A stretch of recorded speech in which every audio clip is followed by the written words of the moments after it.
आणि याच मुद्द्यावर संजय राऊतांची आणखी एक प्रतिक्रिया। निरुपम कोण आहेत? आम्ही दिल्लीमध्ये काँग्रेस हायकमांडशी चर्चा करू असं म्हणत जागा वाटपावरून संजय राऊत यांनी निरुपम यांना हा टोला लगावलाय।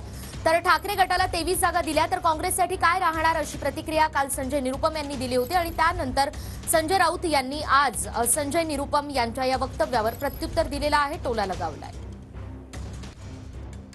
माहित पडला की त्यांनी 23 सीटची मागणी केली आहे। आता 23 सीट तुम्ही घेणार, तो आमच्याकडे काय असणार, तो असा तुम्ही ठरवा की तुम्हाला पण एक चांगली सीट भेटेल आणि आम्हाला पण चांगली सीट भेटेल। सगळे भेटून मिळून एक एक एक एक एक एक दुसऱ्यासोबत एक भक्कमपणे उभे राहून लढा दिला पाहिजे, अशी एक भूमिका द्यायला पाहिजे। आता 2-3 राऊंड 4 राऊंड मीटिंग होईल आणि त्यानंतर एक पक्षनेतृत्व ठरवणार की काय करायचं, पण 23 सीट थोडं जास्त आहे।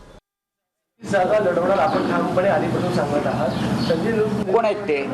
पण त्यांचं कोण आहेत ते? कॉम्प्रोमाइज करणार कोण आहेत ते? मला आधी उत्तर द्या तुम्ही। आता काँग्रेसचं हायकमांड दिल्लीत आहे, मी दिल्लीत बोलतो।